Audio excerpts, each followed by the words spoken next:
بسم اللہ الرحمن الرحیم۔ محترم و معزز سامعین کرام، جیسا کہ ہم سب بخوبی جانتے ہیں کہ رمضان المبارک کا مہینہ چل رہا ہے، اور کچھ دنوں کے بعد میں جیسے کہ رمضان کا مبارک مہینہ اپنے اختتام کو پہنچے گا، مکمل ہو جائے گا، تو عید بھی آنے والی ہے۔ عرض یہ کرنا ہے کہ سب سے پہلے تو ہمیں اس مبارک مہینے کو جیسا اس کو ادا کرنے کا حق ہے، اس طرح مکمل طور پر اس مبارک مہینے کے اندر عبادتیں کرنا ہے، نمازوں کا اہتمام کرنا ہے، روزوں کا اہتمام کرنا ہے، قرآن کریم کی تلاوت کا اہتمام کرنا ہے، اور خوب کے ساتھ ہمیں اس مبارک مہینے کو مکمل کرنا ہے۔ اور اس مبارک مہینے کے چلتے ہوئے ہمیں یہ بھی دیکھنا ہے، ہمارا فرض بنتا ہے، ہمارا حق بنتا ہے کہ ہمارے پڑوس کے اندر کوئی ایسا تو گھر نہیں ہے کہ جن کو روزہ افطار کرنے کے لیے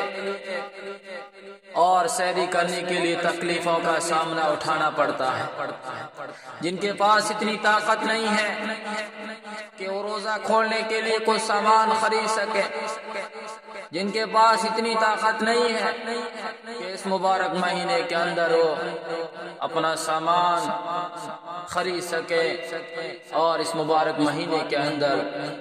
بغیر مشقت اور تکلیف کے اس مبارک مہینے کو پورا کر سکے۔ اگر ایسے ضرورت مند ہے تو ہمارے اوپر حق بنتا ہے، ہمارا فرض بنتا ہے کہ ہم ان لوگوں تک پہنچے اور ان کی مدد کریں۔ خدا را اگر ایسے لوگ ہمارے اڑوس پڑوس میں ہیں، اگر ہم نے ان کی خیر خواہی نہیں لی، اگر ہم ان تک نہیں پہنچے،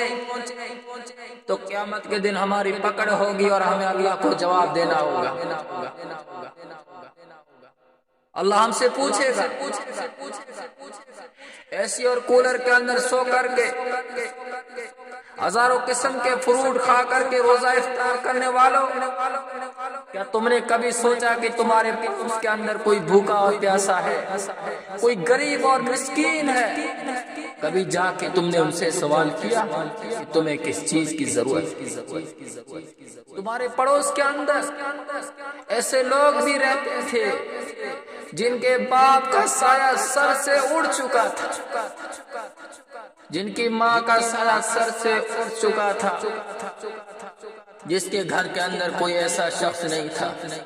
اس مبارک مہینے کے اندر ان کو سحری اور افطار کا سامان خرید کر لا دے سکے،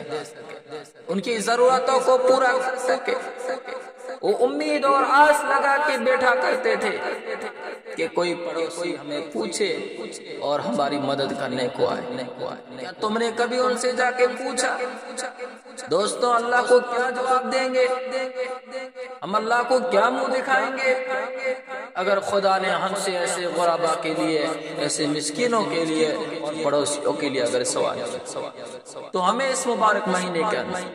اس چیز کا ہمیں خیال کرنا ہے، غور فکر کرنا ہے کہ کوئی ایسے ضرورت مند لوگ تو ہمارے اڑوس پڑوس میں نہیں۔ اس کے بعد میں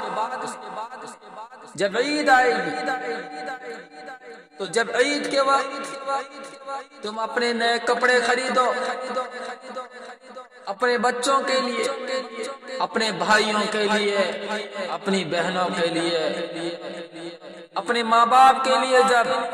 بازاروں کے اندر جا کر کے، مارکیٹ کے اندر جا کے جب تم مہنگے مہنگے کپڑے خریدو،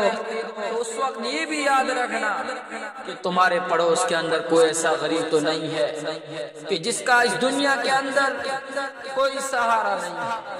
نہ باپ کا سایہ ہے نہ ماں کا سایہ ہے، نہ گھر میں کوئی ایسا بھائی ہے جو اس کی ضرورت کو پورا کر سکے۔ خدا را ان مسکین اور غریبوں کو تم مت بھولنا، بلکہ اپنے بچوں کے لیے تم جو کپڑے جو چیز سامان خریدے ان غریبوں کے لیے بھی خرید لینا، اور کسی بہن اور بیٹیوں کے سر پہ ایک دوپٹے پہننے کے لیے کپڑا لے جا کے ان کو دے دینا۔ تمہارا رب بھی راضی ہو جائے گا، وہ غریب بھی راضی ہو جائے گا، اور اللہ کے ہاں تمہارے درجات اور اجر کو بڑھا دیا جائے گا۔ آج کتنے غریب، کتنے ایسے لوگ ضرورت مند بیٹھے ہیں جن کے ماں باپ کا سایہ دنیا سے اٹھ چکا ہے،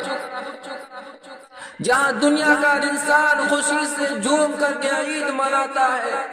لیکن بہت سے گھر ایسے ہوتے ہیں کہ جن کی خوشیاں نہیں ہوتی ہے عید کے دن، جن گھر کے معصوموں کے آنکھوں کے اندر آنسو ہوتے ہیں،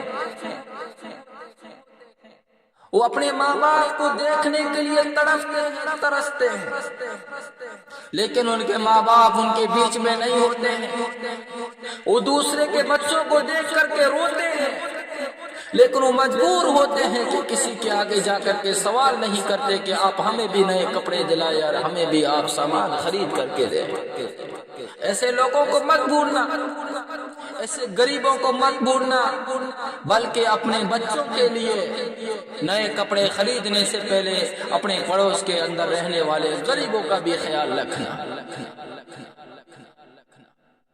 کہیں ایسا نہ ہو کہ اللہ کے یہاں ہمیں جا کر کے اس کا حساب دینا پڑے اور خدا ہم سے پوچھے اور وہاں ہمیں سر جھکا کے کھڑا ہونا پڑے۔ اس لیے اللہ نے جن کو طاقت دی ہے وہ ایسے غریبوں کا بھی خیال رکھیں، مسکینوں کا بھی خیال رکھیں،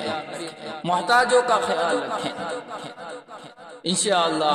اللہ تمہاری روزی کے اندر بھی برکت دے گا، تمہاری عمر کے اندر بھی برکت دے گا، اور اللہ دنیا کے اندر بھی تمہیں عزت دے گا، اور مرنے کے بعد میں بھی اللہ تمہیں